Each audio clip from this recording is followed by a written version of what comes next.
season of mists and mellow fruitfulness. Close bosom friend of the maturing sun.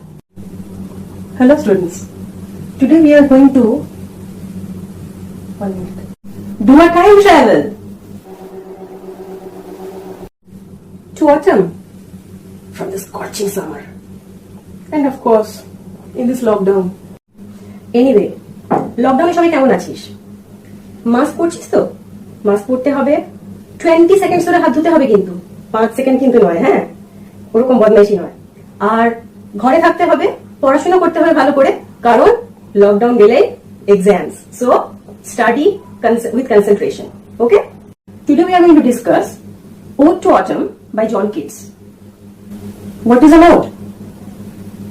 Okay, don't panic. I am here to tell you. An ode is a lyrical stanza.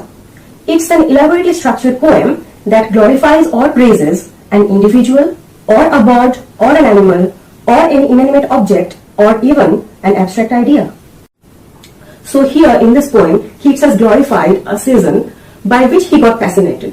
But it is quite surprising that Keats got fascinated by the beauty of such a season which could hardly fascinate any other creator ever.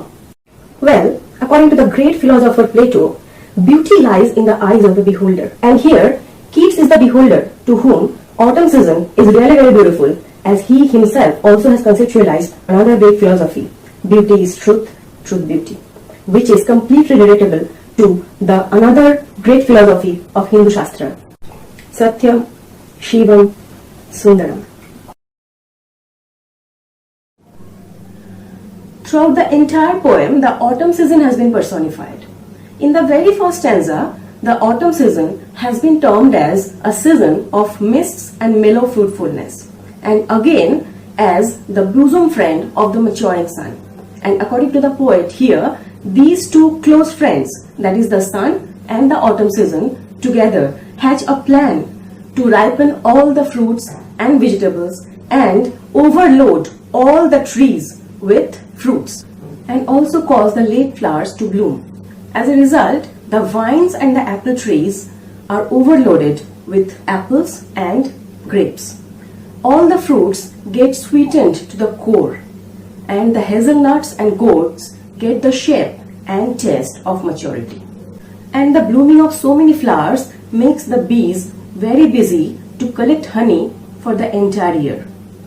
The sensuousness with which the autumn season has been described is simply unmatched. All the images over here actually appeal to our senses of vision, taste and smell. The second stanza of the poem represents autumn season in different personified forms one by one.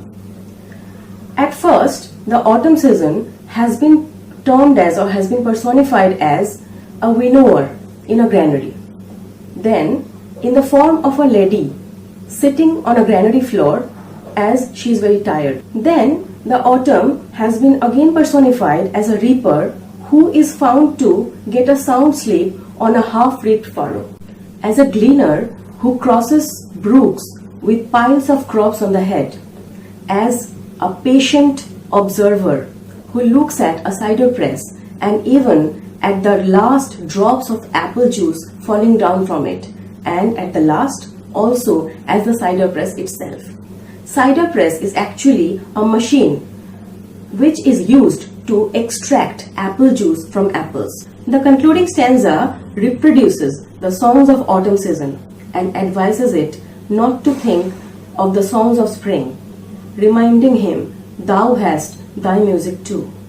Here, the sounds like bleating of lambs, the sounds of gnats, the twittering of the swallows, the songs of crickets, and the sounds of robin redbreast together create a melodious atmosphere and a melodious tune that belongs to the autumn season exclusively, making it one of the most melodious of the seasons.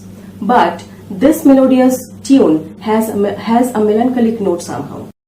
The autumn season itself is a season of ripeness, as it helps in the ripening process of crops, vegetables and fruits.